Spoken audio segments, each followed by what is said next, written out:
Buenas tardes. No estaría equivocado quien calificara de paradójico el que yo, a pesar de ser nacido y criado en Cáceres, pero soy un auténtico desconocido en el ámbito literario, ose presentar a quien ya tiene, por derecho propio, un nombre en las letras castellanas, pues no solo publica en España, sino también allende de los Andes. Manuel Neila Lumera, que es de quien hablo, y al que hoy ha tenido el honor de participar en calidad de autor en esta 23ª edición de la Feria del Libro de Cáceres, lo hace además por partida doble, pues son dos las obras de las que se acompañan. Manuel Neila nació en Hervás en el año 1950. Estudió Filosofía y Letras en la Universidad de Oviedo, donde se licenció en Filología Románica. Colabora habitualmente en revistas literarias como Clarín, recientemente desaparecida, Turia, Cuaderno Hispanoamericano o Claves de Razón Práctica, y dirige la colección de aforismos A la Mínima en la editorial Renacimiento.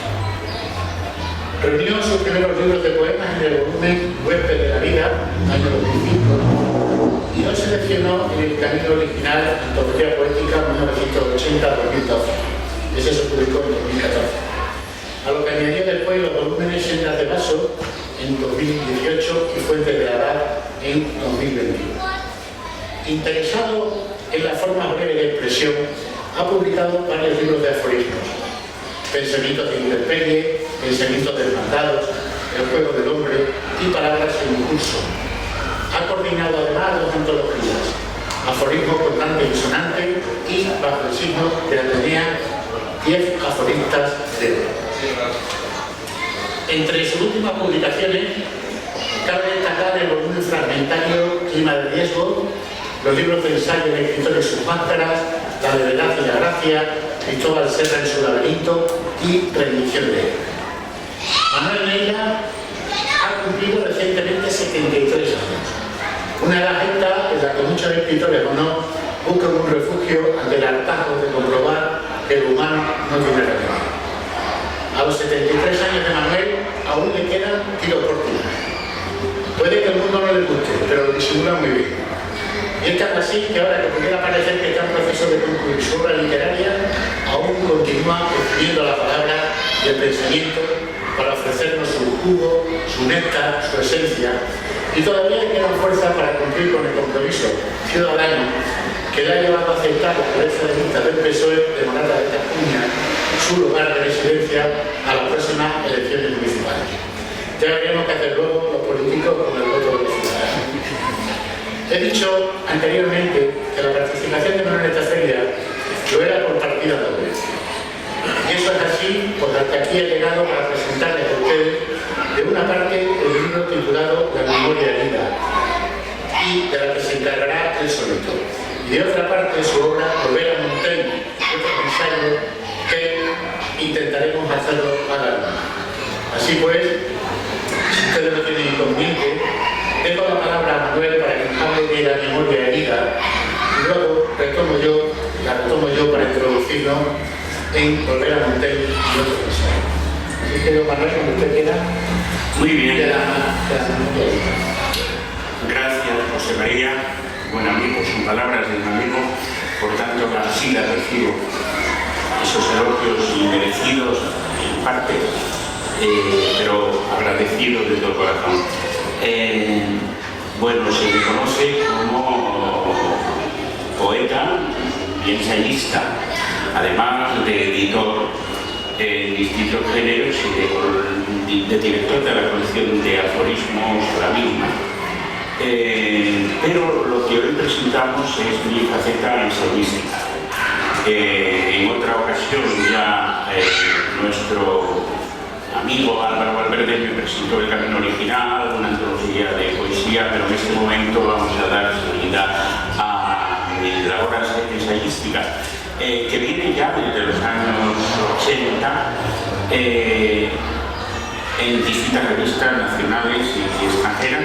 Y bueno, es la prolongación de mi intención de contribuir a la literatura española, tanto tanto desde el punto de vista creador como desde el punto de vista de lector. La memoria herida, bueno, es el último libro de ensayos que viene a continuar la labor de Volver a Montaigne y los ensayos que presentarás después, o de la que hablarás después. En aquella recogemos una serie de ensayos de estos últimos 34 años y en la memoria herida lo que hay es un análisis de la persona y de la obra de Jorge Eliezer Pardo. Jorge Eliezer Pardo es un narrador colombiano de en este momento 73 años, pero que lleva desde los años 70 dedicado a la investigación de la violencia en Colombia y a la narración del estado de violencia en este país, eminentemente violento. Jorge, además de su hermano, que dirigen, han dirigido y ahora su hermano dirige, sigue dirigiendo, aunque no Jorge, la colección, la editorial Quijao, donde han publicado muchas de sus obras, además de otras editoriales en las que él publica. Tiene una obra narrativa amplia, de relato corto y de novela. Una obra literaria amplia que pronto será reconocida internacionalmente, puesto que las universidades de Estados Unidos, al menos dos, lo presentan al Premio Nobel este año en Estocolmo. Es decir, que Jorge Eliezer Pardo será reconocido porque su obra narrativa creo que lo merece. De hecho, cuando le conocí no tenía noticias ni de él ni de su obra narrativa, pero en 3 años me he puesto al día, he descubierto a un autor extraordinario, a un narrador excelente, amigo de García Márquez, amigo de Vargas Llosa, bueno, amigo, conocido. De hecho, él se ha educado, se ha formado en Bogotá y en Ibagué desde la infancia y conoce realmente la obra porque García Márquez tiene una sombra muy alargada, llega a todos los narradores colombianos actuales, pero lo continúa y lo sigue con independencia, no está su obra dependiendo en exceso de la narrativa de García Márquez. En cualquier caso, la influencia de García Márquez en todos los narradores colombianos es evidente. Desde el primer momento vi que era un narrador necesario por un motivo, porque es un narrador auténtico. Yo diferencio entre los escribidores, los hacedores y los forjadores. Los escribidores son, bueno, los que comienzan a escribir sin una voluntad de estilo ni una voluntad de arte. Los hacedores son los que hacen novela tras novela para el mercado, mientras que los forjadores son los que hablan de la condición humana desde ellos mismos. No les importa tanto el mercado editorial, ni les importa tanto dar a conocer sus pequeñas obsesiones cuando analizar y ahondar en la condición humana. Es un narrador de fuste necesario a través del cual conocemos la situación no solo colombiana sino universal. Por ejemplo, en una de sus novelas aparece el pianista que llegó de Hamburgo, un personaje que llega de Alemania a Colombia a raíz de la Segunda Guerra Mundial. Por tanto, novela narra esta historia interminable del éxodo de los autores que tienen que huir de sus naciones por causa de la insensatez humana de la guerra, ¿verdad? Desde ese momento empecé a leer con más interés su obra y vi que era un autor de los que yo llamo forjadores de mente humana, porque además de hablar de la condición humana lo hace con una conciencia artística especial. Su obsesión por el idioma lo diferencia de los demás, de los hacedores y de los escribidores. En ese sentido me sedujo su proyecto narrativo y este es el resultado de la lectura atenta y del estudio de que es una obra narrativa en la vertiente del relato corto y en la vertiente de la novela.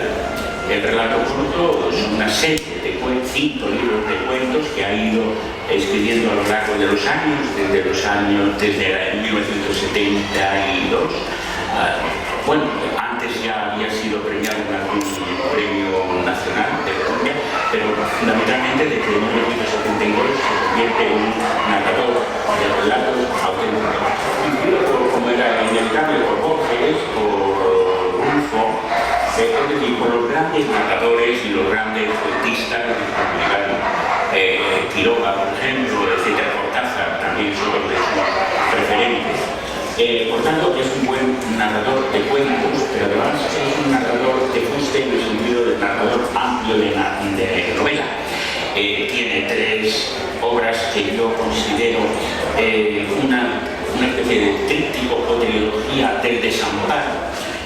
Frente a El tintero de la frágil memoria, esta nominación es suya.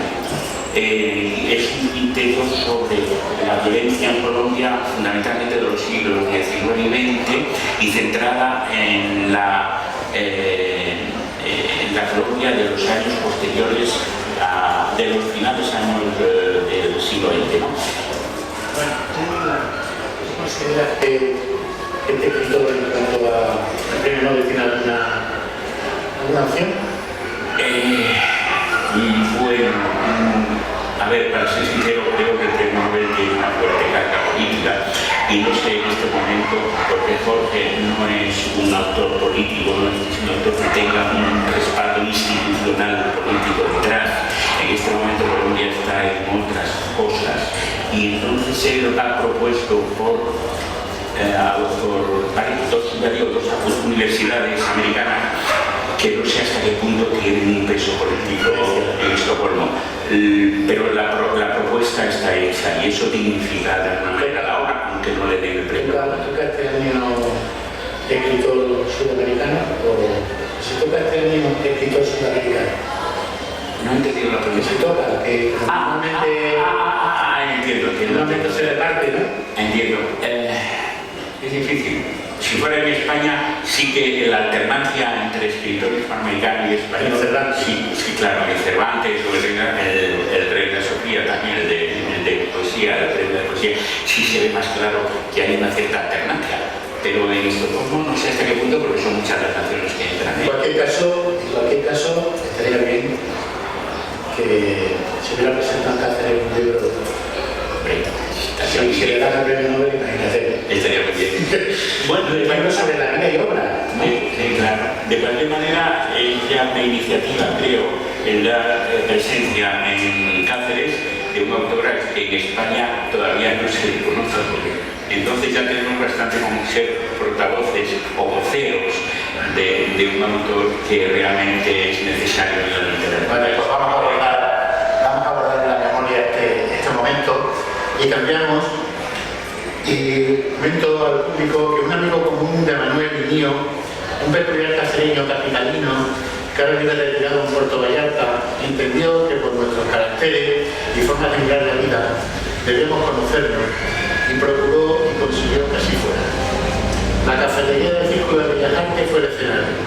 En ese momento, ambos ya docentes jubilosos, él escribiendo y leyendo y yo embarcado en tratar de mantener la asociación de ratas ediciones cuando me debería haber dedicado a obrar.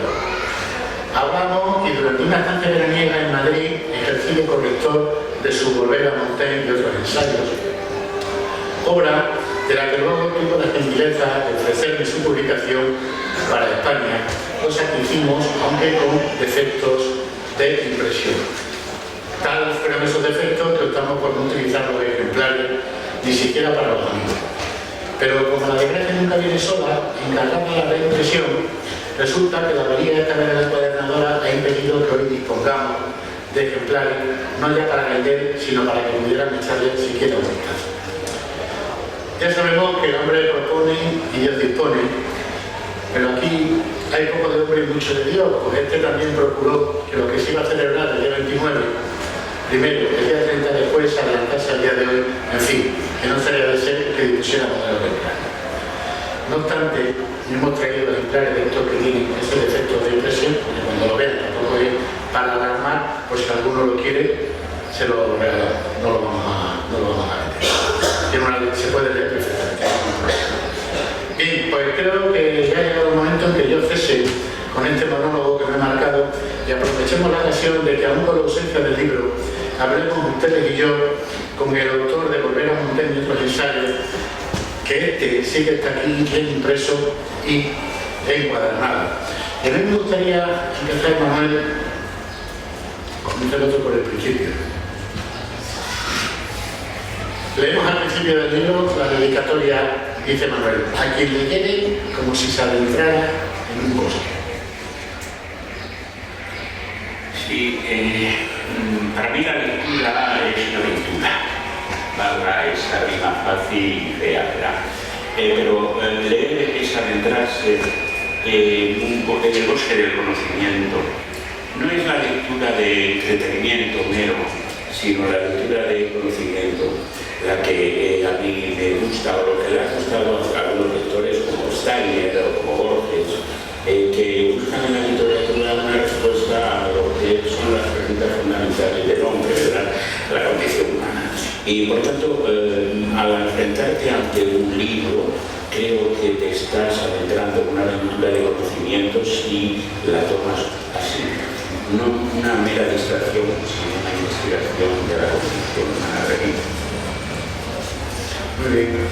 Un repaso al índice ya deja claro lo que dice, y casi que podemos apoyar tu razonamiento, es que cada nuevo ensayo es como si fuera un árbol de ese metafórico bosque. Pues en ese índice tú abordas autores, que son la mayoría de los temas son de autores, como Montaigne, naturalmente Byron, Rubén Darío, y entre otros el Cáliz, Combustible Machado, Don Antonio. También hablas de libros, el Quijote, los Juan Tenorio, y cuando parece que no va a haber más, nos topamos con retratos de época, referido al Quijote desde el principio del siglo XX y también al arte de la crítica, donde exploran la relación entre Clarín y Baudelaire. A lo mejor tenemos que empezar por explicar que este libro es el resultado del trabajo de 30 y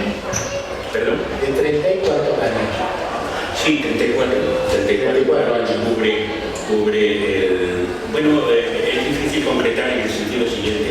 Una cosa es la publicación y otra cosa es la relación de los trabajos, ¿no? El trabajo más antiguo es Volver a Montaigne, que aparece como prólogo a la edición que hice de Páginas Escogidas de Montaigne, en los años 20 por un extremeño. Y desde ese trabajo hasta el último, en un momento me resulta difícil recordar cuál es, pero uno de estos libros es el de Guillermo Carmelo, que es el que cierra el libro, ¿no? En cualquier caso, son autores más cercanos al ensayo que a la novela, aunque está un poco alto, más al ensayo o al teatro y a la poesía que a la novela, aunque también está Cervantes, que es el maestro de la novela moderna, ¿no? Y algún otro, pero está más cercano al ensayo, el interés del lector por este caso. Sí, pero tenemos que decir que el conjunto del ensayo que tenemos entre las manos procede, nos hemos puesto por el amado, ¿Quiere que me ponga allí? Lo siento, pero es que este mundo de la calle pues va abajo, ¿verdad? Te decía que te poner aquí porque debajo del tejón. Que no pongan los coches silenciosos o los que tengan otro sitio, ¿verdad? No hay coches silenciosos para que me hagan los Sí, a ver si sobre todo lo que da más la pregunta era que este libro, esta colección de ensayos, sí, procede, ya has mencionado tú una procedencia, que es el prólogo a otras obras. Pero también hay otra procedencia de los escritos. Sí, de la procedencia del tema. Yo le digo, proceden algunos como prólogos, el de Baudelaire, el de Nietzsche, proceden otros de artículos en revista y proceden otros de conferencias en actos o el centenario del Quijote, por ejemplo, o los centrales en unos cursos que dimos para profesores en Madrid celebrando el 98, celebrando el centenario de los escritores del 98. De todas maneras, sí quiero apuntar una cosa, y es que en el libro hay una estructura en el fondo, una estructura profunda. Hay un siglo XIX, hay un cambio de siglo en el que hay 4 ensayos que proceden de esas conferencias que dimos en torno a la generación de 1838 en su día, y luego siglo XX. O sea que no están presentados al azar, sino que tienen una secuenciación diacrónica elaborada. Y luego, fundamentalmente, son estas, ¿no?, las procedencias de ellos. Ahí estaría, por ejemplo, a Florina Contraluz, retratos de época, Pío Baroja en el Corzo, el que parece el combustible de Antonio Machado de la escritura fragmentaria.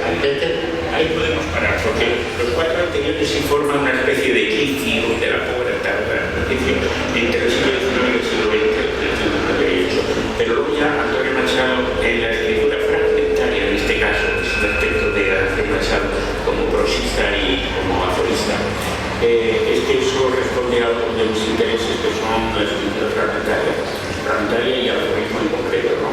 De alguien que dirija la colección de aforismos de la editorial Renacimiento, recuperando autores como Antonio Machado, Nietzsche, conocidos de sobra, pero también autores actuales. Y como anécdota, Miguel Pateza, de la Quinta del Buitre, es uno de mis acaba de publicar adquisiciones y publicaciones en la colección anónima. Es decir, que hay varios artículos dedicados a aforistas. Y además este ensayo de los artículos de Antonio Machado de la escritura fragmentaria, este lo presentaste en un curso de Machado en Barça. Ah, sí, ese lo suena. Quiere decir que es otro origen de estos textos. Sí, las conferencias o intervenciones en simposios, cursos internacionales, que es otro de los procedimientos de los textos, ¿no? En cualquier caso son textos ensayísticos, se podrían agrupar todos en este sentido. No hay ninguno que se reseña, el tipo de reseña de libro, eso se le han quedado fuera. Más bien son ensayos propiamente dichos. Comparándome en el tema de Antonio Machado, pues el hecho de que el autor de la escritura fragmentaria se haya mencionado ya como aforista, porque la gente general lo conoce como poeta, y hablamos siempre de Machado como poeta, incluso como poeta de la lectura. Pero desconocemos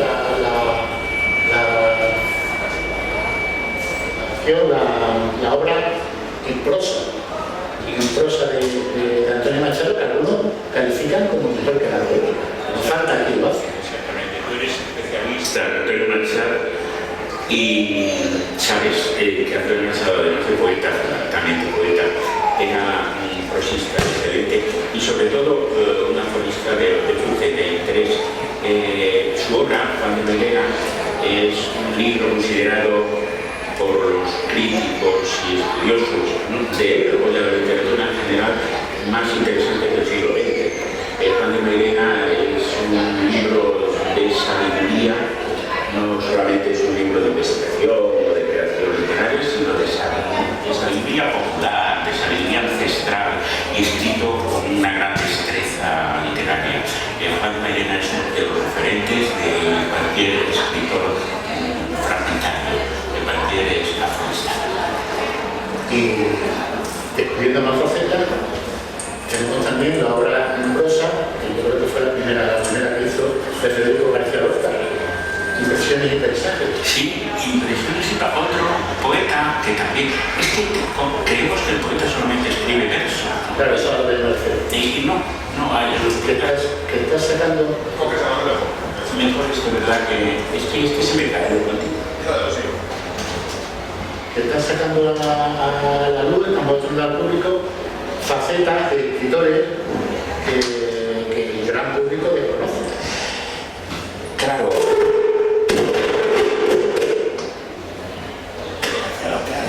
¿Ya? Sí. En este caso García Lorca empezó a publicar como prosista. En estos Impresiones y Paisajes, un libro que publicó a los 19 años, costeado por su padre, porque era ya un libro de autoedición, fijaos qué curioso. Además, un libro, prácticamente 19 años, no había acabado había empezado la carrera, pero que luego no terminó. Pero bueno, en cualquier caso, su carrera era la literatura, la poesía y la literatura. Y este es un libro de estampas, de viaje, es un libro de escritura viajera. Tiene un interés especial porque ya se García Lorca ahí de cuerpo casi entero, no luego tan decantado como a lo largo de su obra dramática o de su obra poética, pero muchos de los motivos de él, incluso de las imágenes, la luna ya está presente en casi todo el libro, y los gitanos también. Es un libro inicial y un poco iniciático. Vamos a abordar otro personaje que yo sé que tú tienes especial cariño o proximidad, que es el de Christopher Cowell, del que tú hablas de su vida y poesía, y podrías empezar a explicarnos de dónde te viene esa preferencia que tienes por ese autor, esa creencia que tienes por ese autor. Sí, Christopher Cowell es un brigadista que vino de Londres con el destacamento de brigadistas a colaborar en la Guerra Civil Española, y que el primer día de llegar a Madrid, en la batalla del Jarama, quedó en los altos olivares del Jarama, defendiendo a sus compañeros, la retirada de sus compañeros en una batalla cruenta donde murieron más de 400 brigadistas ingleses, reteniendo a las tropas rebeldes, una batalla tremenda. Y Christopher Cowell quedó allí el primer día. Tenía 27 para 28 años, pero a esas alturas ya había publicado más de 19 libros. Es un personaje curiosísimo del que se tiene muy poca información. Como veis, a mí me interesan los autores desconocidos. Tengo una preferencia y una debilidad por aquellos de los que no se habla, pero que tienen un interés enorme, están ahí ocultos, ¿verdad? Como Cristóbal Serra o Christopher Cowell. Pero Christopher Cowell, además, es que es casi paisano, porque él quedó en los altos, ya digo, los altos olivares de ahí del Jarama, donde yo resido ahora, y me interesó la figura. Tiene varias novelas, 7 novelas, en la línea de Agatha Christie, de la novela de alimenticia, la novela de entretenimiento, pero luego está considerado como uno de los críticos marxistas más interesantes. Bueno, de él se ha hablado, Lucas ha hablado de él, han hablado los críticos marxistas ingleses y españoles, hasta cierto punto, porque como sabemos la crítica marxista ha remitido en los últimos 40 años bastante, y se ha quedado otra vez oculto Christopher Cowell por segunda o tercera vez, ¿no?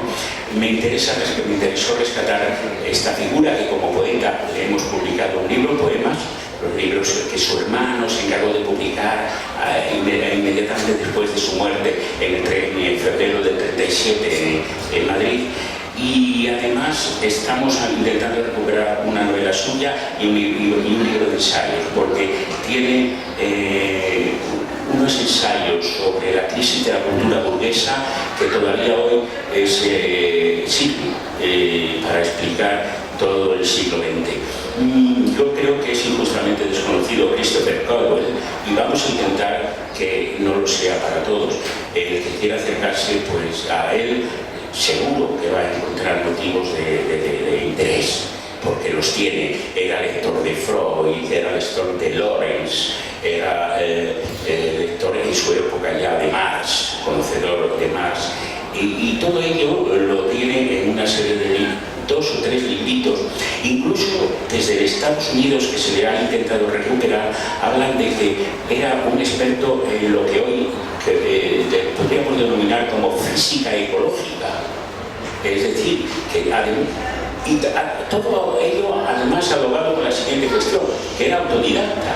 Claro que se había cultivado en la biblioteca de Londres y claro, cultivarse en una biblioteca como la Biblioteca Pública de Londres imprime carácter, ¿no? Allí se había educado, se había formado, era un lector dorado y tiene un conocimiento de ciencias y de letras superior al de casi todos los compañeros de su generación, pero tuvo la mala fortuna de morir a los 27, 28 años.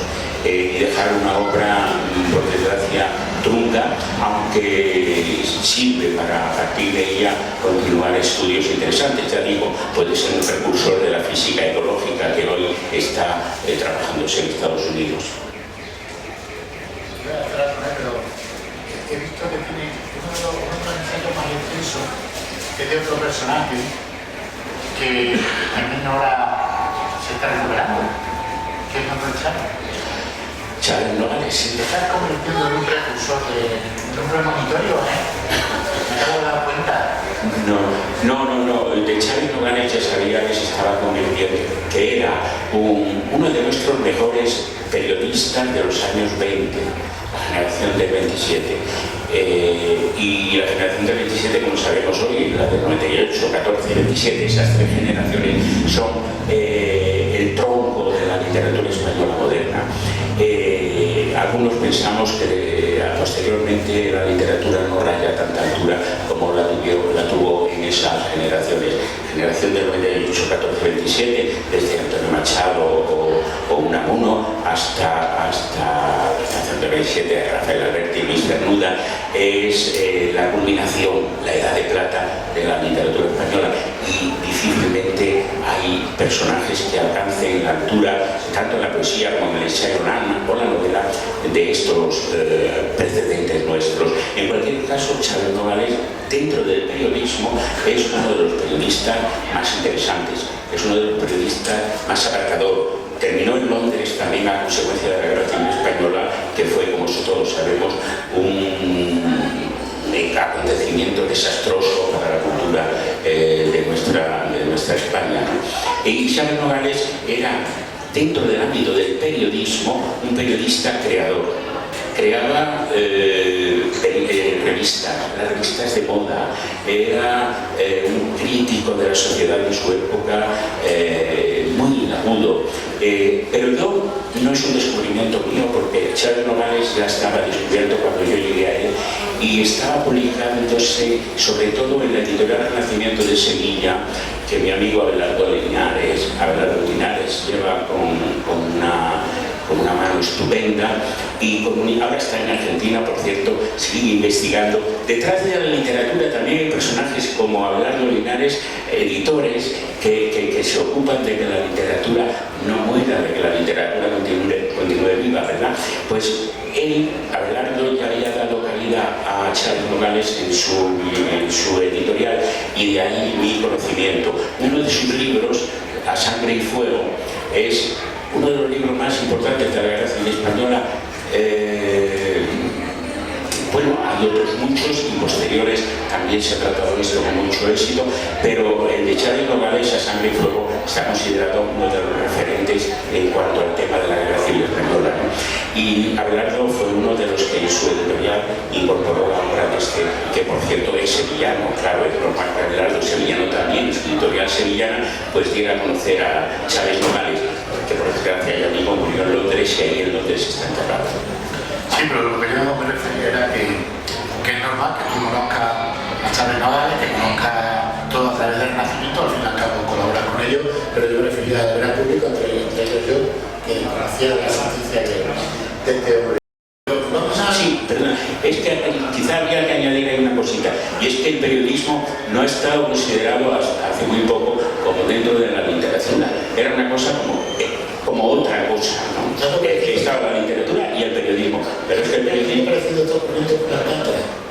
¿Cómo? Con Alcántara, Manuel Alcántara. Sí, Manuel Alcántara es otro gran periodista, en este caso serían antagónicos porque uno tiende más a la derecha. Manuel Alcántara tiene un pensamiento, un discurso más de apoyo a la derecha, mientras que Xavi Nogales era yo más liberal, central y crítico, tampoco era de izquierdas.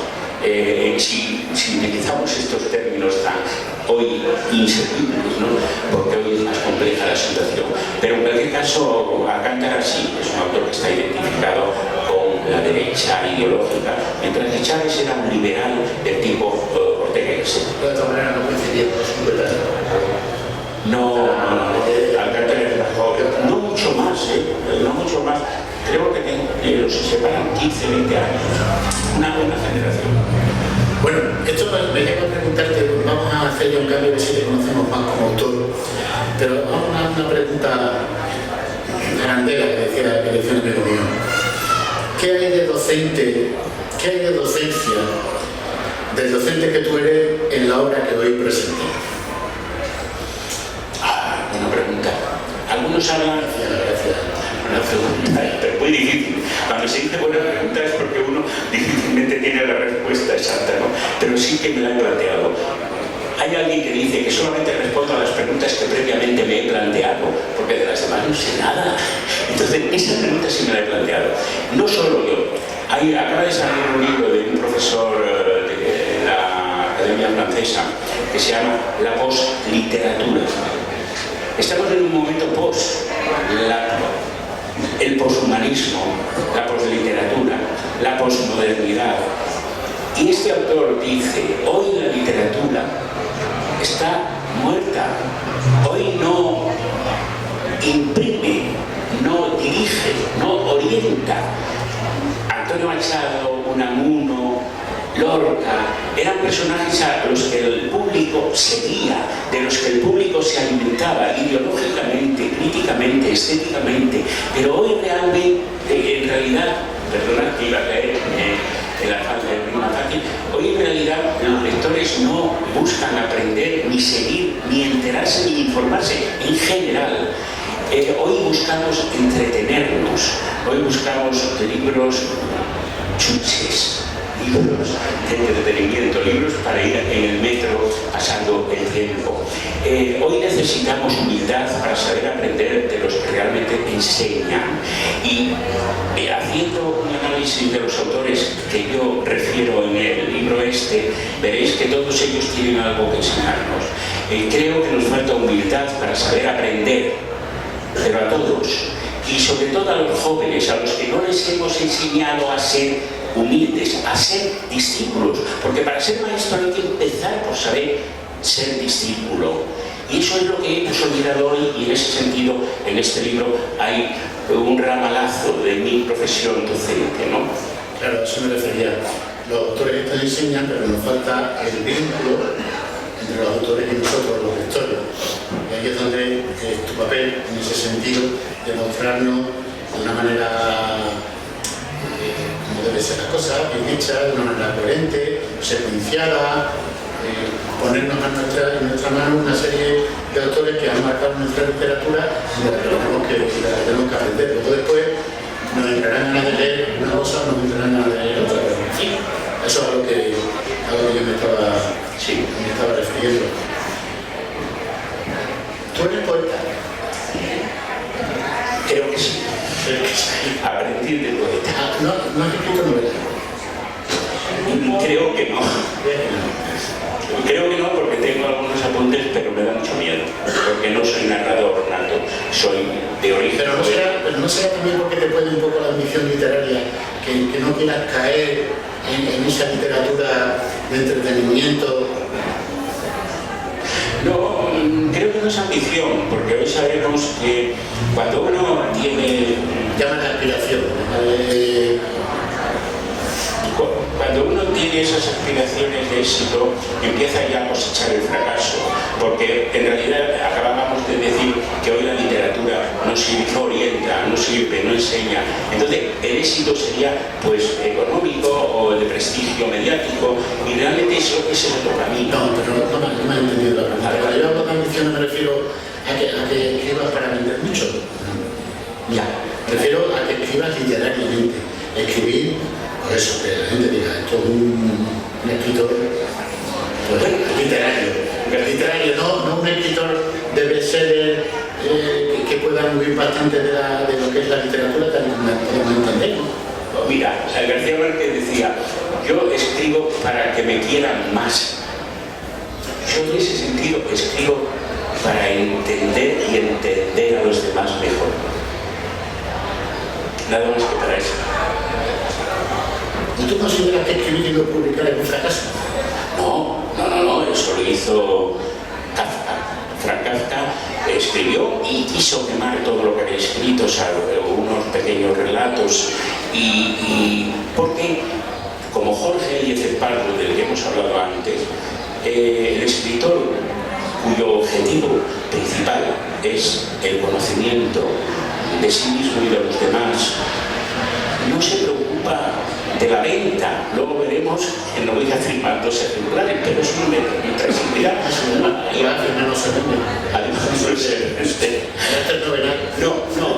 Se puede entrar en la literatura, en el arte, por ambición, como tú decías al principio, o de éxito, de reconocimiento, de que me quieran más, o simplemente de conocimiento.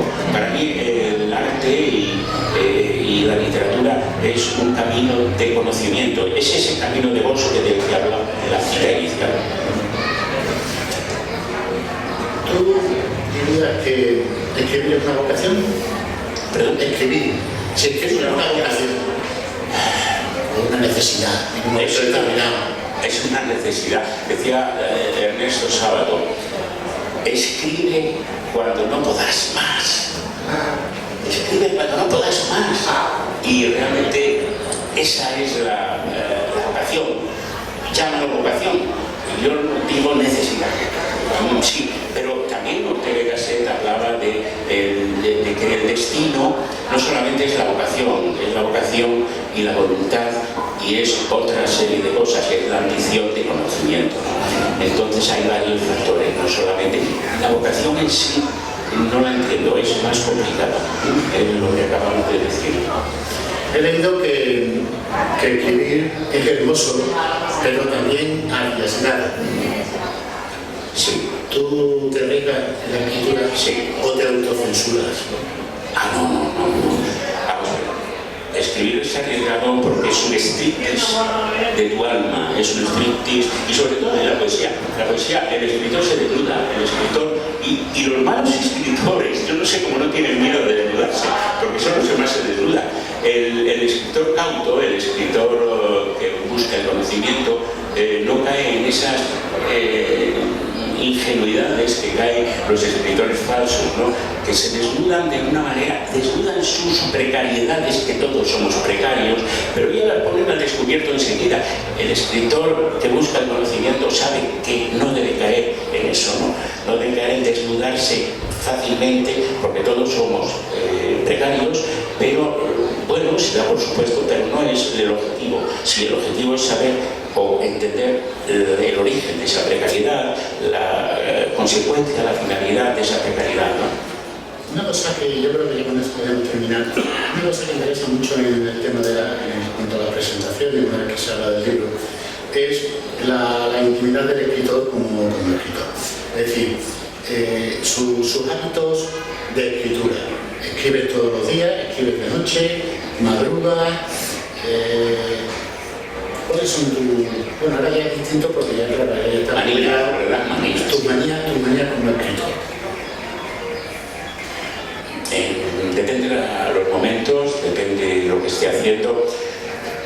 El último, La memoria herida, pues fue el compromiso que adquirí con la obra de Jorge Eliezer Pardo, y realmente pues desde las 7 de la mañana, 6:30, 7, en que me ponía a trabajar, hasta las 7 de la tarde, pues no dejaba bien de leer sus obras, que son amplias, sino de intentar interpretarlas, analizarlas y escribir sobre ellas.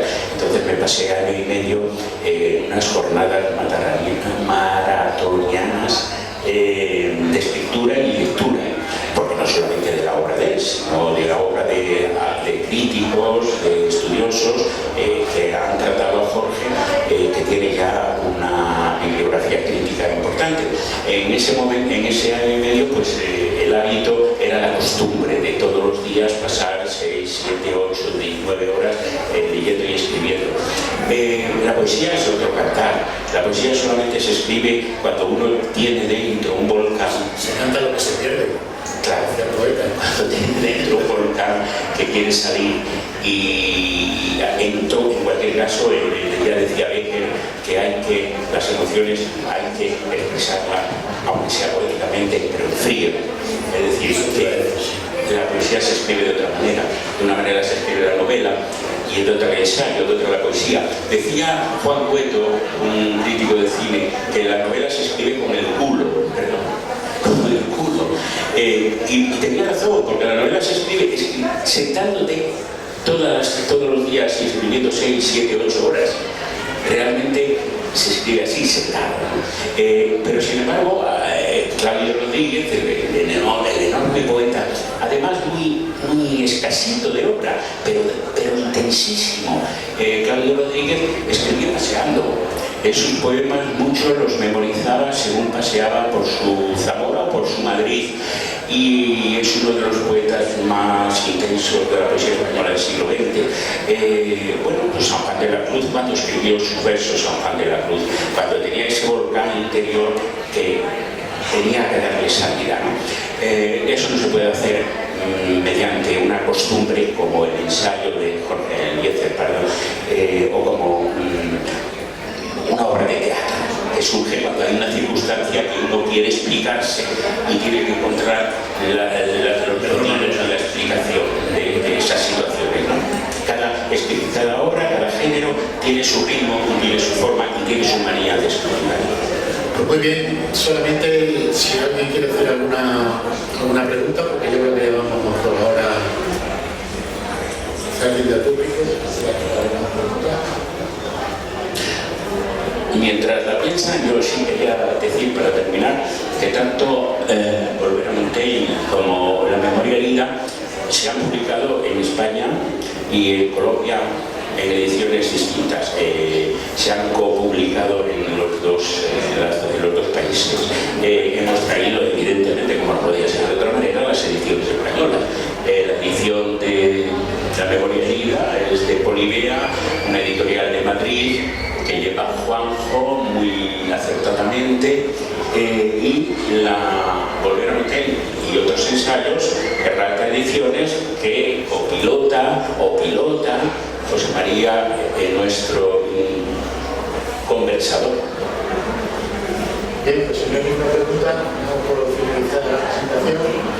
Sí, como he dicho en la presentación, no tenemos ejemplares, nada más que unos cuantos que tienen ese defecto de impresión, entonces si alguien lo quiere, pues traigo los 6 o 7, ¿vale? Si alguien necesita o quiere el libro. Los libros estarán en librería Cervantes, en las demás librerías, a partir de la semana que viene, aunque creo que de Polibea sí que hay en la librería Cervantes. De Volver a Montaigne y otros ensayos, como la semana que viene. Bueno, uno mío, gracias. Sí, yo no